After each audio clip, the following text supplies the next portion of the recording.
What's going on, comic fan? It is your boy, the Bearded Comic Bro, and I am joined by artist and writer Livio Ramondelli.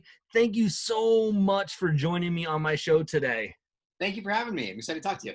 Yeah, so if you are not familiar with his work, you can see his art on Transformers, and I was exposed to you first through the Kill Lock, which we're going to talk about a lot here today, hopefully. So. Nice. Thank you for reading the book first. That really means a lot. Absolutely. So one of the things I like to do first when I bring a creator on, an artist on, is just kind of talk about, well, how did you get into creating comics and being a part of the comic world? So yeah, I grew up a big comic fan, and like drawing for fun, like a lot of people.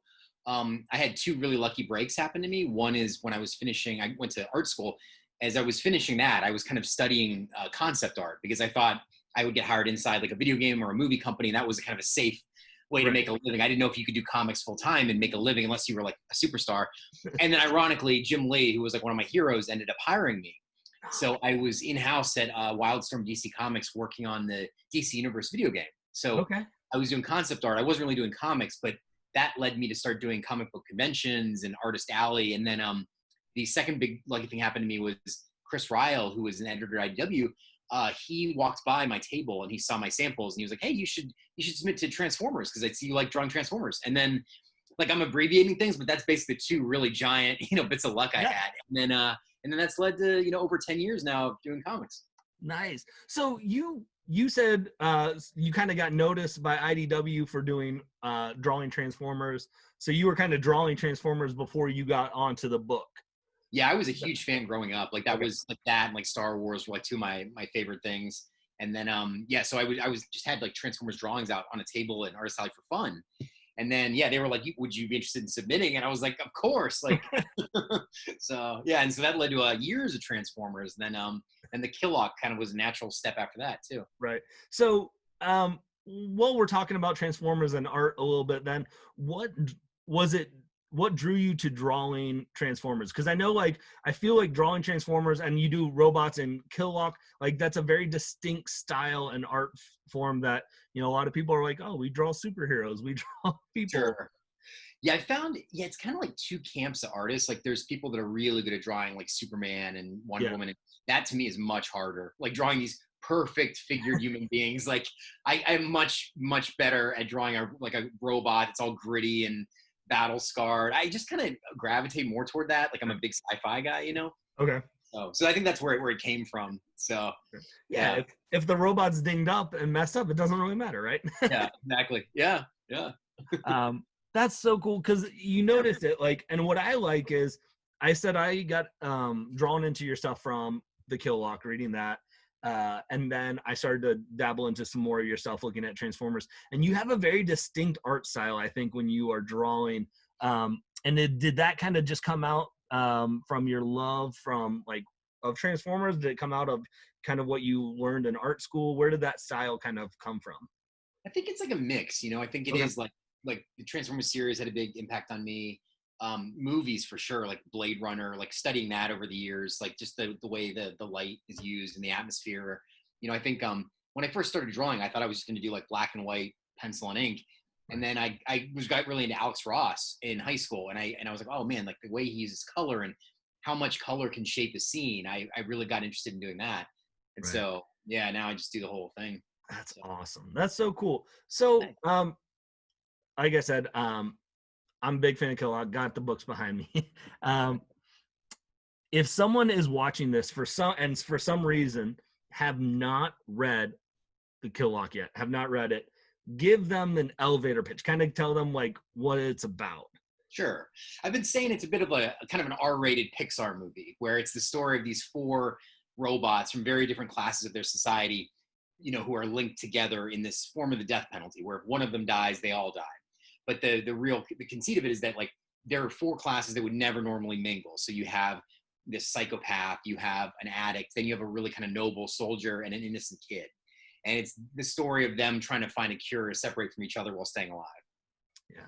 Which when I first read the pitch for it, I don't know where I found out, but I was like, that sounds so intriguing. This idea of kind of like they're sentenced to a death penalty, but they're kind of connected of, hey, if you guys can stay alive, you're cool. Like, but Yeah. if one doesn't, like, and I think what is so interesting is what you do so well in the book, which we can get into here in a little bit now. Um, uh, like, yeah, you're drawing robots, but you feel the emotions of, like, they are real characters of, like, you would feel like real human emotions for, like you said, for each of the different four main characters of the different classes. How is that? How hard is that for you to bring emotion to like a robot rather than like a person? That's a great question. I mean, one thing I didn't know if people would respond to in this book was that, they are robots, and the emotion of that. Like, to me, I've always been able to invest in, like Wally or Right. ET or non-human things. Like, for me, that was always very easy. But I didn't know if I could pull it off or if people would care. So it's like that's been one of the most rewarding things, was that people really seem like they resonated with the characters. And I think, yeah, the reason that they're robots and not humans is, I think science fiction gives you enough of a metaphor where you can deal with things like, prejudice and how they dislike each other, or addiction, kind of uncomfortable topics. But when they're robots, there's like enough separation that I think it can be more entertaining. You're not really wallowing in the darkness of, like, if you were truly traveling with a psychopath and an addict and an innocent kid and they were all humans, that gets a little bit more weirder and darker, Mm. Like, that was my hope, at least. Like, I think with they wanted the story to be, it's a dark story, but hopefully a fun story. Yeah, and I think now that you say that, it's interesting. Just by taking it outside of a human form and putting it into a robot, like it lessens like the severity of the psycho, the Yeah. the addicted personality, and I think it makes it like it's less like of a dark. It still is a dark story from those aspects, but I think you're right. It is.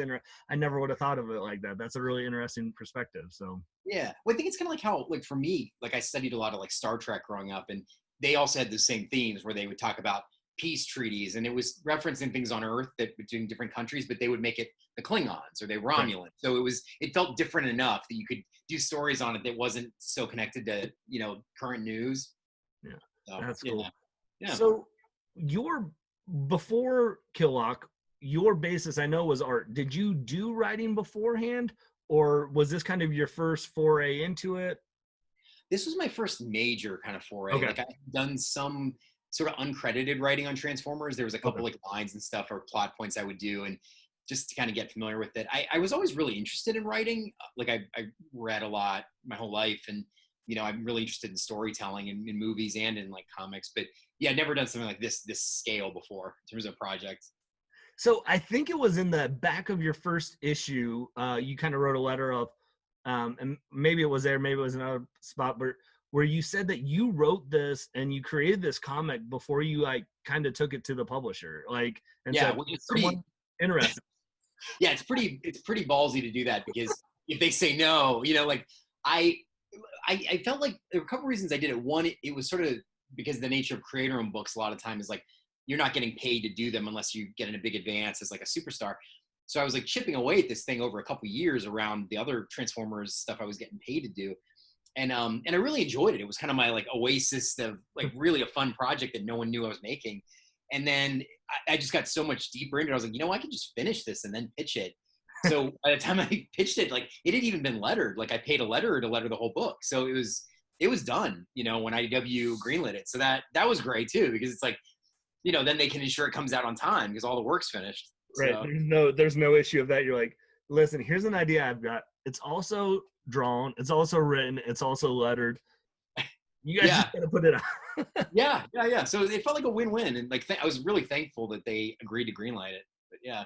Well, speaking of lettering, that you did there, that was the one part that it's that you tasked off to someone else, and it to me it seemed like each person, robot person. That's how enthralled I am, and I'm like it's That's good. the people. That's that good. Yeah. each character, when they spoke, they had a different style of like you could tell by just reading the bubble who was speaking because of how it was lettered.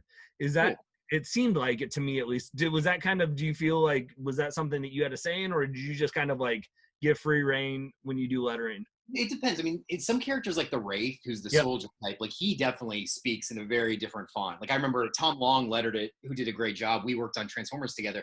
And I told Tom, like, can you come up with like a biblical font that when this guy speaks, it's like, from another century. And I loved what he came up with. Like, I think it really makes the Wraith feel like a different character from the other Yep. ones.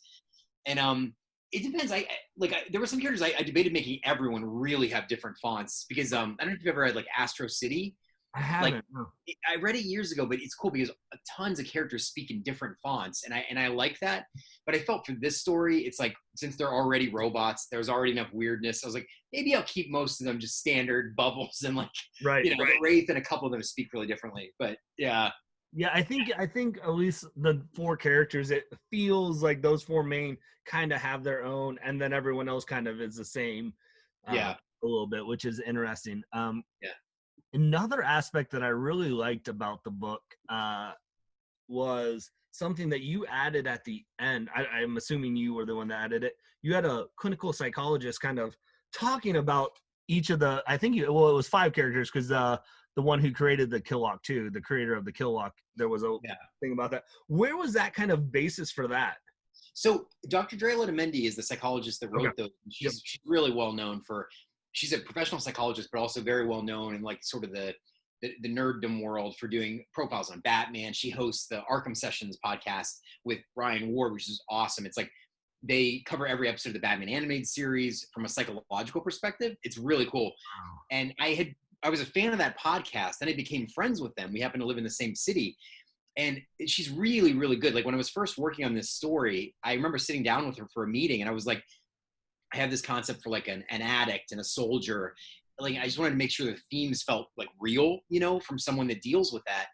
And she was really helpful. She came up with some really good insight into like, well, addiction, these are some themes that you can use. And I was like, wow, that's really, really helpful. And then when I was deep into the series, I was like, you know what? If she's interested, I think it'd be really cool to see her analyze these characters. And I think she did a phenomenal job. I think she really those profiles are fantastic. Like there's stuff that she calls out that I like subtly put in that I didn't think anyone would pick up, and she picked it up immediately. So it was like, it's really cool. Well, it was so crazy because I read it, and I liked how it spaced it out too, because I felt like they were put in the issues where they needed to be to kind of give that reference. And I remember reading them, and I'm gonna be honest, those are parts of comics I kind of like sometimes skim over. I'm like, oh yeah, I understand. Like, I'm like, but like I read the first one and I was like, wow, because you really do get a perspective. And you're like, how did I miss that? And it made me feel a lot smarter. I'm like, I can feel a little bit more prepared. Yeah. No, this interview. I felt the same way. Like, because even me reading them, it was like I didn't write those. So for me reading them, I'm like, huh, like that really they're calling out things I had that character do and not even realize like I was like, oh, that's interesting. Like stuff I intended, but I was like, when she calls out things like, oh, this behaviorally is why they would do something like this. I'm like, that's really like, yeah, I thought it was a really cool mix. Yeah. Yeah, that's sweet. So obviously, we know your connection with the robots. Where did this kind of idea resonate with you, though, to come up with this concept of the Killock and this series? I think initially it was just this notion of pairing really different people together. I think, ironically, when I started the idea like 5 years ago, that idea seems more and more common every day. This notion that you would have to protect someone you really disagree with, whether politically or for some other reason. That theme felt strong 5 years ago, and now today it just feels like with the state of the world, like let's get 2 Star Wars fans to protect each other and see how that goes, and like see what they're into. And like, yeah, I really like that idea of like, if you had kind of a psychopath and he was forced to take care of a kid, just that dynamic felt really interesting to me immediately of where that would go. And then I thought, you make them robots and it sort of frees you up to get into more uncomfortable territory, like the artisan who's the kind of the psychopath character that he can straight up kill people casually. And I think it is a little more fun when it's robots than it is if he's doing that to human beings. But yeah, that was the genesis of just bringing characters like together that way. Yeah, I mean, watching or reading this, I mean, it feels like a movie, honestly, because as I reread it, prepping to just talk to you about this a little bit more. The artist, and he is the kind of your psychopath character.